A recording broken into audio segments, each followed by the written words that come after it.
Assalamualaikum warahmatullahi wabarakatuh.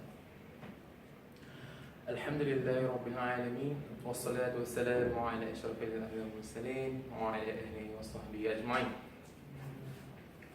Rabbi shrah li sadri wa yassir li amri wa hlul 'uqdatam min lisani yafqahu qawli, amma ba'd.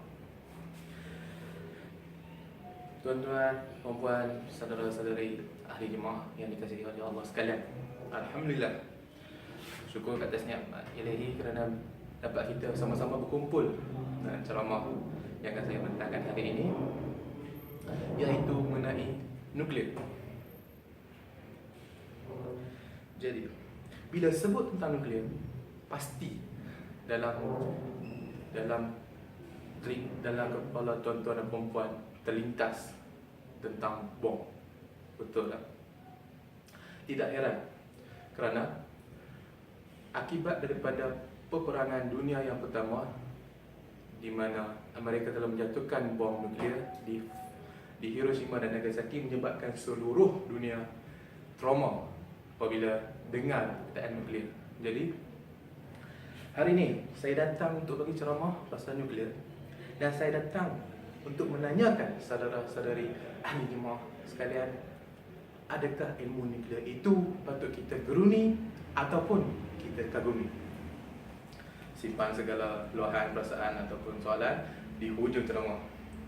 Jadi sebelum tu saya minta maaf jika kalau ada tersasul bahasa logat saya, kerana mungkin saya orang Kedah, jadi mungkin 2-3 perkataan tersasul, tapi insya-Allah saya akan bentangkan ceramah saya dengan tuan-tuan dan puan-puan, saudara-saudari, adik-adik mama boleh faham, insya-Allah.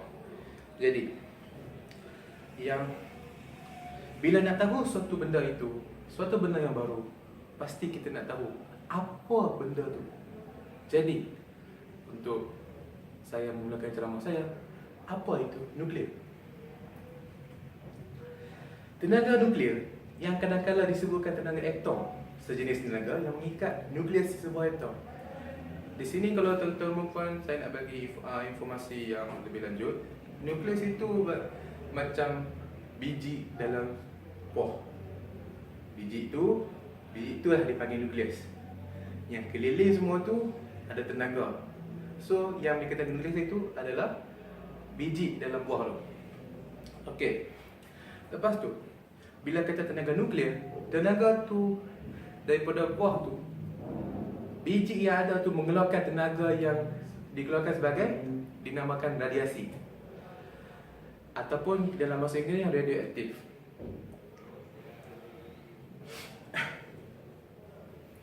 Jadi apa yang saya belajar, tenaga radiasi ini ada perubahan dengan masa, di mana jika kalau suatu bahan ataupun unsur yang mempunyai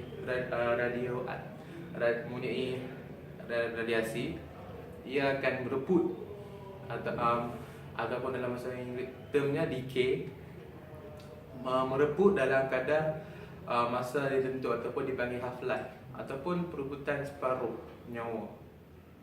Okey. Jadi bila suatu benda, bila dah tahu apa itu benda tu, kita tanya pula, bagaimana ilmu nuklear itu ditemui?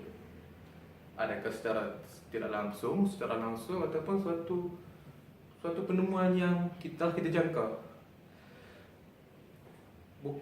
Dia datangnya daripada tahun 1896, di mana seorang ahli fizik Perancis bernama Henri Becquerel mula menemui tenaga nuklear ini. Ketika itu, beliau mendapati bahawa kepingan fotografi macam kepingan bila kita dapat X-ray tu, disimpan dalam gelap berdekatan dengan uranium. Uranium itu suatu bahan yang kita gunakan selalunya dalam apabila kita melibatkan dengan nuklear, telah berubah kehitaman seperti kepingan sinar X yang baru saja ditemui pada tahun 1895. Time tu lah Henry Becquerel secara tidak langsung jumpa tentang ilmu nuklear ini. Jadi Dia seorang yang ada berjambang, seorang penyambang, betul ada kepingan hitam semua tu. Jadi selepas kita tahu segala sejarahnya bagaimana ni, kita tanya balik, adakah ilmu nuklear ni semata-mata bom? Kita tanya tuan-tuan dan puan, adakah bom? Adakah kita just bila sebut nuklear, kita tahu tentang, kita kata, oh, ilmu nuklear tu hanya untuk bom. Jadi bermakna jika kalau kita sebut di sini tentang bom, maknanya ia tiada kebaikan. Sedangkan jika kita pahati betul-betul, ilmu nuklear itu sebenarnya, setiap ilmu itu ada kebaikan dan kadang-kalanya ada keburukan. Jadi kita lihat dulu kebaikannya. Kebaikannya dengan ada ilmu dengan tenaga nuklear ini, dapat kita menjana tenaga dalam jumlah yang banyak dalam satu jangka masa yang panjang. Kerana jika kita boleh perhatikan di mana dalam loji nuklear, mereka gunakan sumber-sumber radioaktif dalam loji itu dan buat satu kitaran yang sentiasa berputar dalam sistem loji nuklear itu. Hanya selepas ditukarkan segala tenaga dalam loji nuklear, dijadikan sebagai warp gas. Warp gas itu menyebabkan untuk kita dapat aliran tenaga elektrik. Kita salurkan. Yang kedua, sangat mesra alam. Kenapa sangat mesra alam? Mungkin sebab bukan mungkin, tetapi kita menggunakan uranium itu tanpa kita mengacau seperti apa yang kita telah ngacau sumber alam, seperti mana kita melihat kita memakai petroleum, mana kita perlu menggalinya di tengah laut ataupun batu arang. Batu silap, maafkan saya. Yang ketiga, dapat menggantikan sumber-sumber gedan yang makin kurang, yang menjadikan di mana sekarang uranium merupakan dalam konteks mempunyai potensi untuk menggantikan bahan-bahan galian yang ada sekarang.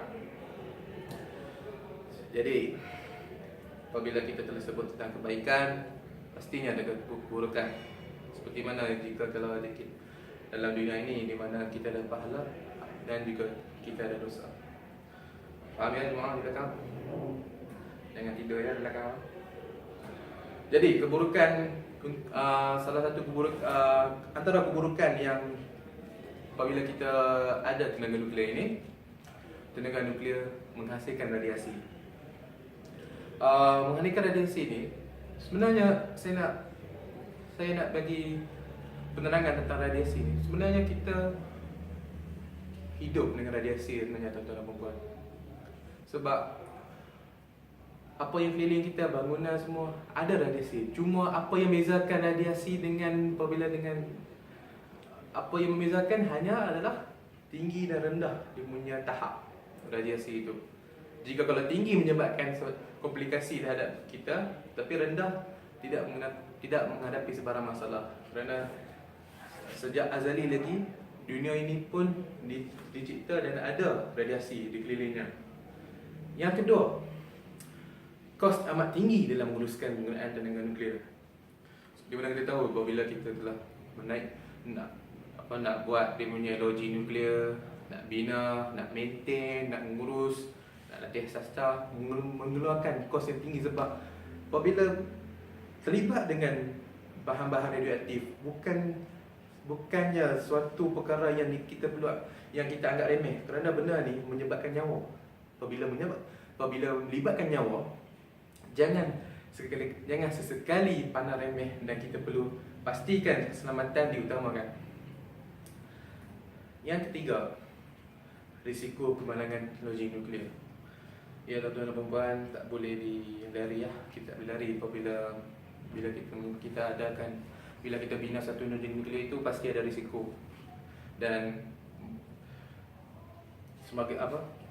seperti mana yang telah berlaku di Jepun, di negara Eropah, mereka bina segala sistem perlindungan daripada bencana alam, tetapi kita tak boleh lari daripada takdir Allah, di mana Allah lagi berkuasa menyebabkan kadang-kadang logik itu pun menyebabkan kerosakan sehingga mengeluarkan radiasi sekelilingnya. Jadi itulah risikonya bila kita ada logik nuklear itu. Yang keempat, logik nuklear berpotensi untuk disalahkan gunakan oleh pihak lain mengambil kesempatan.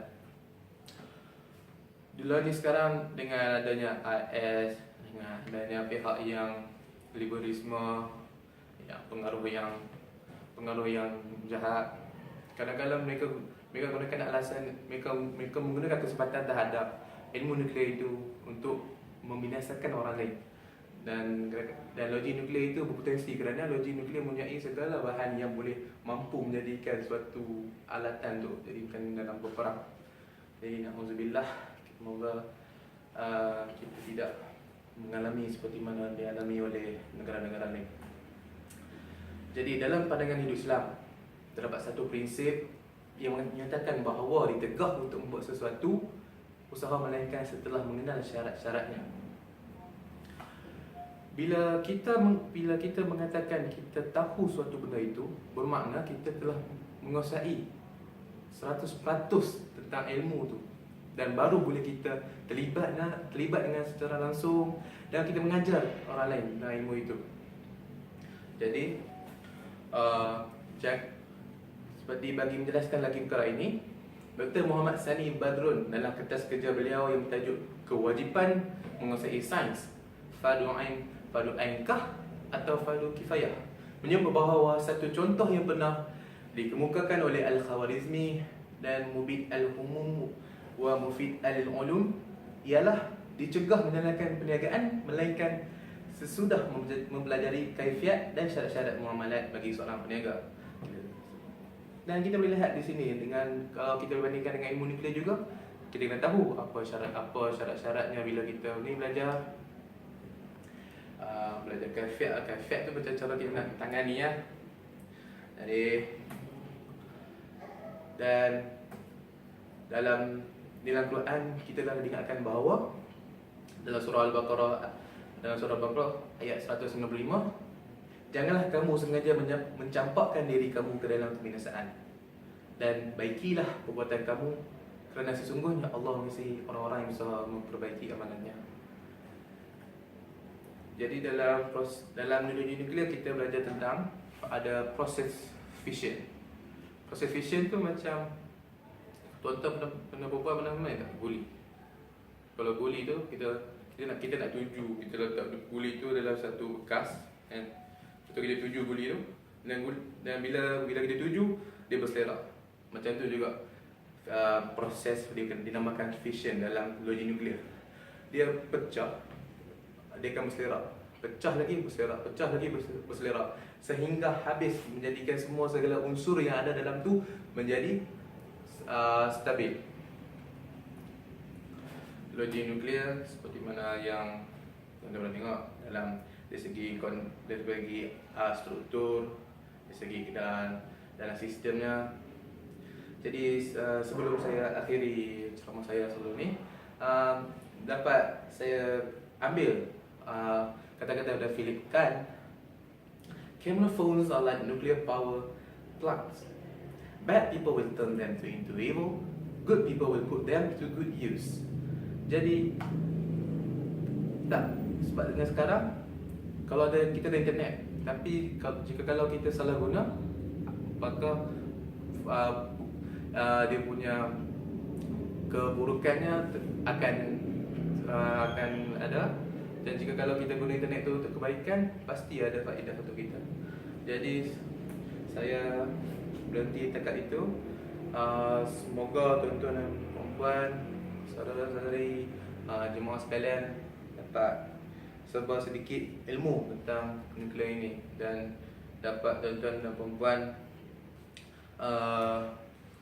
dapat memperbetulkan fahaman yang mengatakan ilmu nuklear itu sahaja tentang bom, tapi ilmu nuklear ini boleh digunakan untuk umat manusia sejagat, iaitu terutamanya kita untuk umat Islam lah. Jadi saya akhiri ceramah saya dengan wabillahi taufiq wal hidayah. Wassalamualaikum warahmatullahi wabarakatuh.